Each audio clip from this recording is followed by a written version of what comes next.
جعلني سعيد. الحمد للہ وکفا والصلاة والسلام علی من لا نبی بعدہ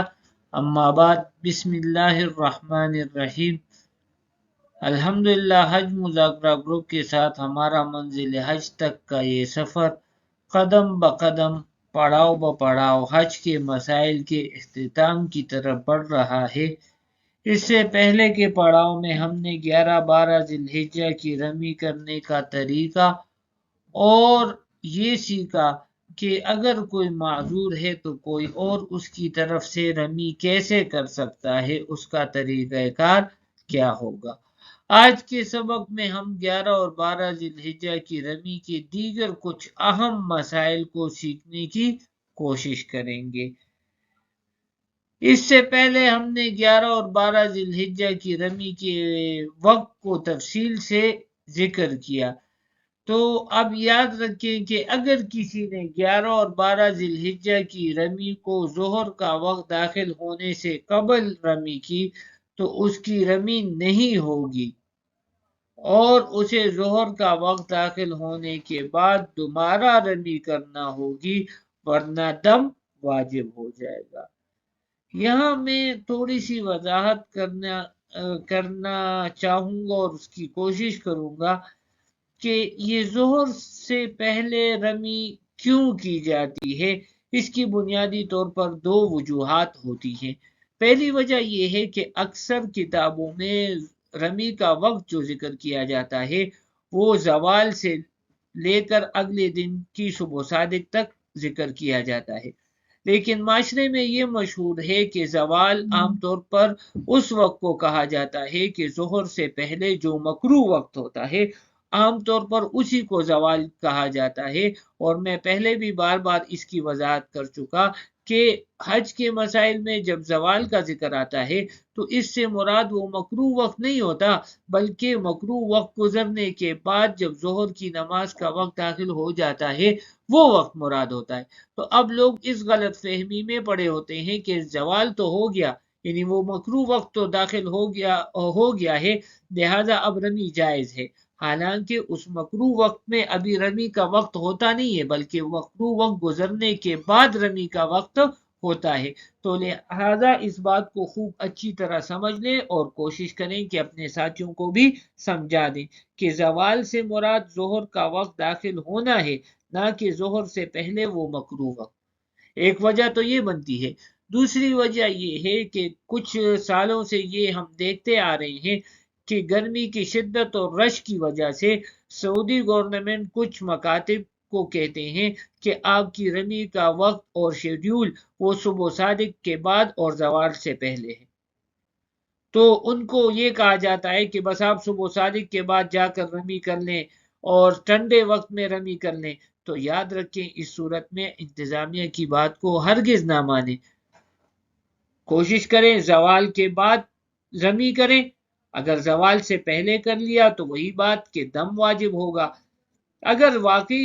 شدید رش ہے، گرمی ہے، تو وسعت تو ہے وقت میں، آپ پریشان بالکل نہ ہو۔ عصر کے بعد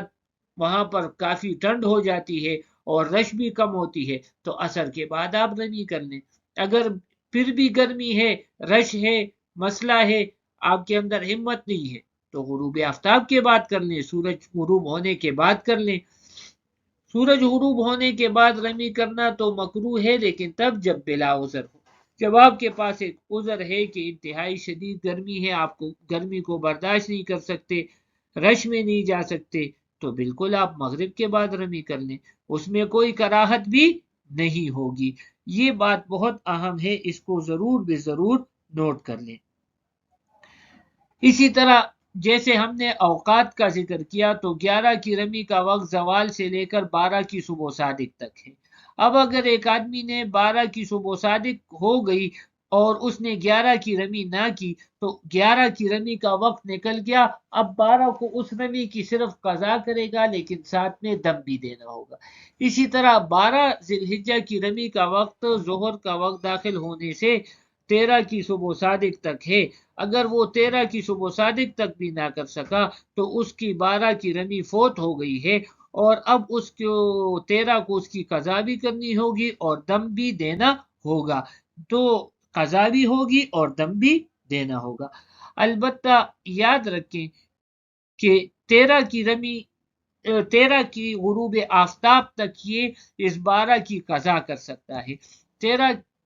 تاریخ کو 13 ذی الحجہ کو اگر سورج غروب ہو گیا تو اب ہر قسم کی رمی کا وقت ختم ہو جاتا ہے، اب قضا نہیں ہوگا، قضا نہیں ہوگی، بلکہ یہ توبہ اور استغفار کرے گا اور اس کے پاس صرف دم والا ہی اختیار رہ گیا۔ دم تو ویسے بھی تھا لیکن اب صرف دم ہے، قضا نہیں ہوگی۔ اسی طرح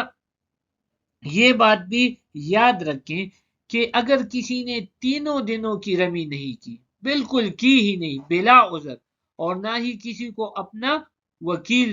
بنایا، نہ تو تینوں دنوں میں سے کسی دن کی رمی کی اور نہ کسی کو عذر کی وجہ سے وکیل بنایا، یا کسی ایک دن کی رمی کو ترک کر دیا بغیر عذر کے اور بغیر وکیل بنائے، مثلا 11 کی رمی نہیں کی، 12 کی نہیں کی، 10 کی نہیں کی، 13 کی نہیں، 10 11 12 کی میں سے کسی ایک دن کی رمی کو چھوڑ دیا، تو ایسی صورت میں اس کے اوپر دم واجب ہوگا۔ ایک دن کی رمی چھوڑ دی تب بھی دم، 2 دنوں کی رمی چھوڑ دی تب بھی ایک دم، اور تینوں دنوں کی رمی چھوڑ دی تب بھی ایک ہی دم ہوگا۔ اس میں یہ نہیں ہے کہ 10 کا الگ دم، 11 کا الگ، 12 کا الگ۔ اس کے ساتھ ساتھ رمی تو کی لیکن کنکر کم مارے، تو اگر اکثر کنکر چھوڑ دیے تو دم ہوگا۔ مثلا 10 ذی الحجہ کو 7 کنکر مارے جاتے ہیں، اس میں سے اکثر 4 ہیں، اس نے 4 کنکر چھوڑ دیے اور 3 مار لیے تو دم واجب ہوگا۔ لیکن اگر 4 کنکر مار لیے اور 3 چھوڑ دیے تو ایسی صورت میں دم تو واجب نہیں ہوگا، ہر کنکر کے بدلے میں صدقۃ الفطر واجب ہوگا۔ اسی طرح 11 اور 12 کو جو کنکر کل مارے جاتے ہیں ان کی تعداد 21 ہے، 7 7 7 7 دیا 21، ان میں سے 11 کنکر جو ہیں وہ زائد اور اکثر ہیں، تو اگر کسی نے 11 12 کو 11 کنکر 12 کنکر 13 کنکر چھوڑ دیے، یعنی 11 یا 11 سے زیادہ، تو پھر تو دم واجب ہوگا۔ لیکن اگر 11 سے کم کنکر چھوڑ دیے، 10 چھوڑ دیے، 8 چھوڑ دیے، تو ہر کنکر کے بدلے میں صدقۃ الفطر واجب ہوگا، اور صدقۃ الفطر کی مقدار آپ پھر اس وقت معلوم کر سکتے ہیں اپنے علماء سے۔ اس کے ساتھ ساتھ یہ بھی یاد رکھیں کہ 12 کی رمی ظہر کے وقت داخل ہونے کے بعد اگر کسی نے کر لی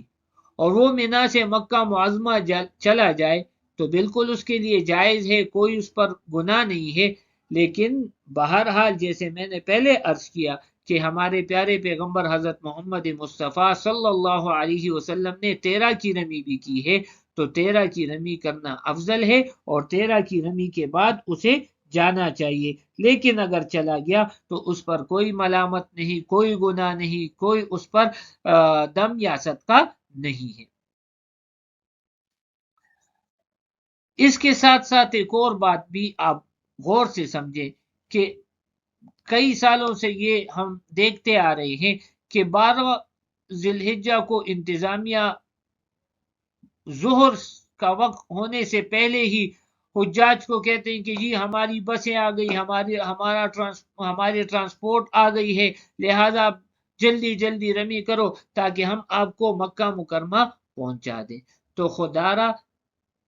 اپنی کچھ سہولت کے لیے اپنی حج کے اعمال کو ضائع نہ کریں، ان کے کہنے پر بالکل عمل نہ کریں، ظہر کا وقت ہونے سے پہلے رمی ہرگز نہ کریں بلکہ اس کے بعد رمی کریں۔ اگر آپ نے ظہر سے پہلے رمی کر لی تو آپ کے اوپر خدا نخواستہ دم آئے گا، لہٰذا ان کی بات ہرگز نہ مانیں۔ اگر ٹرانسپورٹ نہیں ہوگی تو انشاءاللہ اللہ آپ کو ہمت دیں گے، آپ پیدل بھی چلے جائیں گے، اللہ کوئی اور بہتر انتظام کرے گا، اور ایسا نہیں ہوگا انشاءاللہ ٹرانسپورٹ بھی آپ کو مل جائے گی۔ اچھا جی، اس کے ساتھ پہلے بھی یہ عرض کیا کہ جو شخص 12 کی رمی کرنے کے بعد مکہ مکرمہ آ گیا تو 13 کی رمی اس کے لیے واجب نہیں ہے بلکہ مسنون ہے، تو بس وہ مسنون چھوٹ گیا، کوئی مسئلہ نہیں ہے۔